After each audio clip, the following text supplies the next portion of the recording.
Welcome to know nonsense, मुद्दे की बात बिना बकवास। आज के एपिसोड में जानेंगे क्या सुप्रीम कोर्ट राष्ट्रपति को आदेश दे सकता है, क्या यह संविधान का हिस्सा है या सीमा के बाहर जाना, और आखिर उपराष्ट्रपति को आर्टिकल 142 से इतनी परेशानी क्यों है। आर्टिकल 142 क्या है और कोर्ट को यह सुपर पावर किसने दी? तो जवाब इसका सीधा है, भारत के संविधान ने। आर्टिकल 142 कहता है सुप्रीम कोर्ट ऐसा कोई भी आदेश दे सकता है जिससे कंप्लीट जस्टिस हो सके, यानी जब कानून की भाषा चुप हो जाए, जब सिस्टम फेल हो जाए, तब कोर्ट के पास ये इमरजेंसी पावर है जिससे वो मामले को सुलझा सके। डॉक्टर भीमराव अंबेडकर ने कहा था ये सेफ्टी वॉल्व है ताकि जब बाकी सब फेल हो जाए तो इंसाफ जिंदा रहे।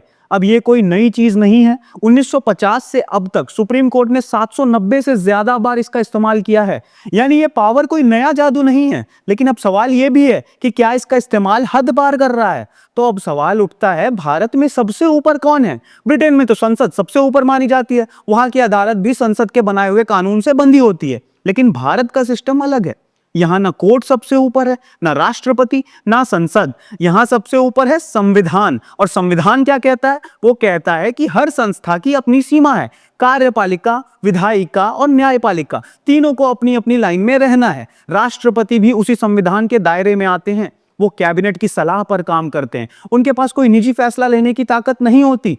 तो जब सुप्रीम कोर्ट राष्ट्रपति को कोई आदेश देता है तो वो राष्ट्रपति को नहीं दे रहा, असल में वो केंद्र सरकार को आदेश देता है, क्योंकि राष्ट्रपति उसी के कहने पर चलते हैं।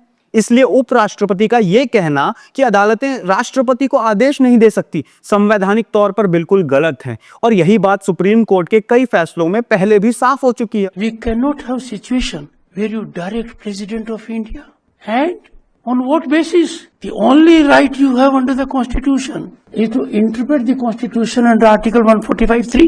Article 142 has become a nuclear missile against democratic forces. अब बात आती है कि क्या आर्टिकल 142 को ऐसे ही चलने देना चाहिए? क्या इसमें कोई बदलाव हो सकता है? देखिए, आर्टिकल 142 कोई आम प्रावधान तो है नहीं, यह भारत के संविधान की उस बुनियाद का हिस्सा है जिसे कोर्ट ने खुद बेसिक स्ट्रक्चर डॉक्ट्रिन में रखा है। यानी सरकार चाहकर भी इसे सीधा हटा नहीं सकती। अगर सरकार ने इसे हटाने की कोशिश की तो सुप्रीम कोर्ट उसे रद्द कर सकता है। हाँ, एक रास्ता है, सरकार चाहे तो इसमें कुछ सीमाएं तय कर सकती है, जैसे कि कोर्ट इसे किन मामलों में इस्तेमाल कर सकती है और किन में नहीं कर सकती, या फिर कोई समय सीमा, कोई गाइडलाइंस तय की जा सकती है जिससे कोर्ट की शक्ति तो बनी रहे लेकिन ओवर यूज का खतरा कम हो जाए। क्योंकि ये बात भी सच है कि आर्टिकल 142 कोई चाबी नहीं है जिसे हर फाइल में घुमा दी जाए। लेकिन इस बहाने अगर कोई ये कह दे कि कोर्ट की ताकत ही काट दी जाए या जजों को खामोश कर दिया जाए, तो फिर हम एक लोकतंत्र नहीं, एक रबर स्टैंप बनते देश की तरफ बढ़ रहे हैं। अब एक सवाल और है कि क्या आर्टिकल 142 से लिए गए सुप्रीम कोर्ट के फैसले पलटे जा सकते हैं? जवाब है हाँ, लेकिन बहुत मुश्किल है। 3 ही रास्ते होते हैं। पहला, रिव्यू पिटीशन, यानी कोर्ट खुद से अपने फैसले पर दोबारा सोचे। दूसरा होता है लार्जर बेंच, यानी 3 या 5 जजों की बेंच बनाई जाए और फैसला पलट दिया जाए।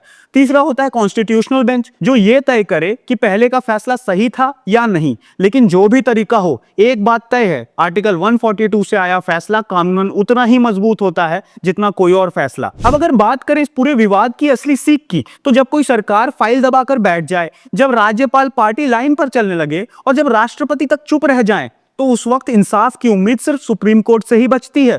और अगर आर्टिकल 142 नहीं होता तो ना राम मंदिर का फैसला आता, ना सहारा घोटाला का पैसा वापस आता, ना दिल्ली सरकार को उसका अधिकार मिलता। हाँ, आर्टिकल 142 एक न्यूक्लियर मिसाइल है, लेकिन यह मिसाइल सिर्फ तब चलती है जब सिस्टम पूरी तरह ठप हो जाता है। अब अगर यही मिसाइल आपको चुभने लगी है तो शायद आपको अपने गवर्नर और राष्ट्रपति जी से पूछना चाहिए कि अब फाइलें जब साइन नहीं हो रही थी, जब फाइलों को दबाकर बैठा जा रहा था, तो क्या लोकतंत्र तब खतरे में नहीं था? सवाल आर्टिकल 142 पर नहीं है, सवाल उस सिस्टम पर है जिसे धक्का मारकर आगे बढ़ाने के लिए सुप्रीम कोर्ट को यह पावर इस्तेमाल करनी पड़ रही है। तो अगली बार जब कोई बोले कि कोर्ट अपनी हदें पार कर रहा है, तो उससे यह पूछना मत भूलिएगा कि पहले सरकार और गवर्नर ने अपनी जिम्मेदारी निभाई थी क्या? चलिए कुछ सवाल अब आपसे करते हैं। क्या आपको लगता है कि सुप्रीम कोर्ट को राष्ट्रपति या राज्यपाल को आदेश देने का हक होना चाहिए, या फिर आर्टिकल 142 को सीमित कर देना चाहिए? नीचे कमेंट करके अपनी राय जरूर बताइए। और अगर ऐसे ही साफ, सीधे और तथ्य वाली वीडियोस पसंद आती हैं तो वीडियो को लाइक, शेयर और चैनल को सब्सक्राइब करना मत भूलिएगा। दिस वाज नो नॉनसेंस, मुद्दे की बात बिना बकवास।